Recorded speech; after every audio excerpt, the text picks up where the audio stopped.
On a foggy autumn night, Emily, a young journalist, found herself drawn to an abandoned house on the outskirts of town.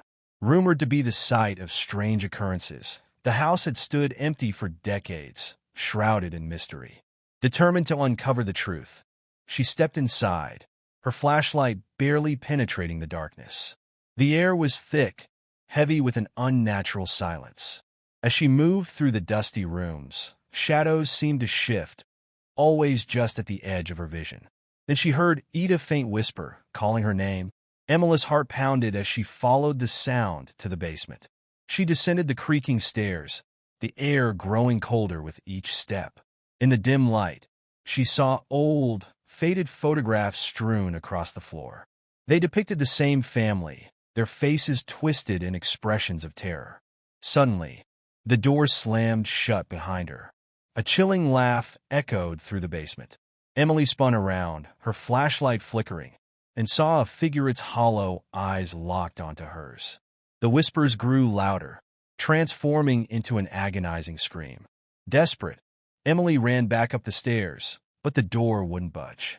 The shadows closed in, the figure now inches away, its voice merging with the cacophony of tortured souls.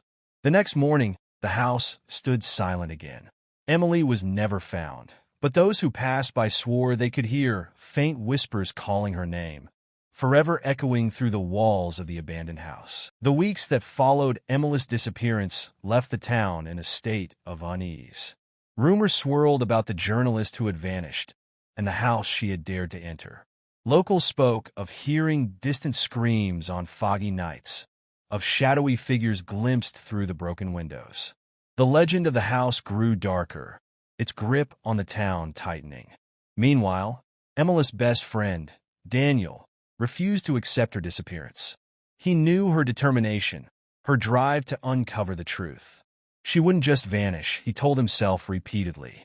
Determined to find her, Daniel armed himself with a flashlight and a voice recorder, then made his way to the house on a cold, moonless night. The house loomed before him, more menacing than he had imagined. As he stepped inside, a chill ran down his spine. The floorboards creaked under his weight, and an unnatural stillness filled the air. He called out, "Emily, are you here?" His voice echoed, swallowed by the silence. Suddenly, the voice recorder crackled to life, though he hadn't pressed record. Static filled the air, followed by a faint whisper. "Daniel, leave?" His heart pounded. "Emily, is that you?" The whisper grew louder, more urgent. "Run, before it's too late." He felt a cold hand brush against his shoulder. Spinning around, he saw a shadowy figure, its hollow eyes fixed on him, just as Emily had described. Panic set in, but as he stumbled back, he noticed something glinting on the floor, a locket. Emily's locket. He picked it up, and a vision flooded his mind, Emily trapped in a dark void, reaching out, screaming silently. The shadowy figure seemed to feed off her fear, its form growing stronger. Suddenly, the room darkened further, the walls seeming to close in. "She's still here?" The whispers were deafening now, each word a dagger of fear.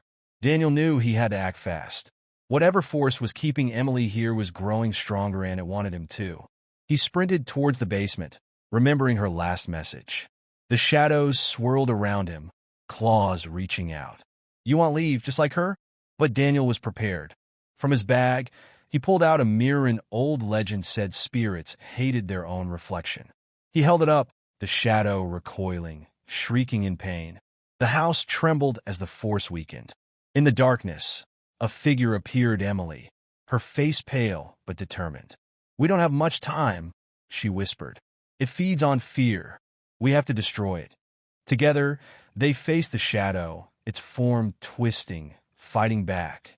But Emily and Daniel stood their ground, the mirror reflecting its darkness back upon itself. With one final, deafening scream, the shadow dissolved, the air clearing. The house fell silent. Emily collapsed into Daniel's arms. They had survived, but the darkness had left its mark. As they walked away, Emily glanced back one last time, the house now lifeless. Or so they thought. In the shattered window, a shadow moved. The whispers would return, The darkness was never truly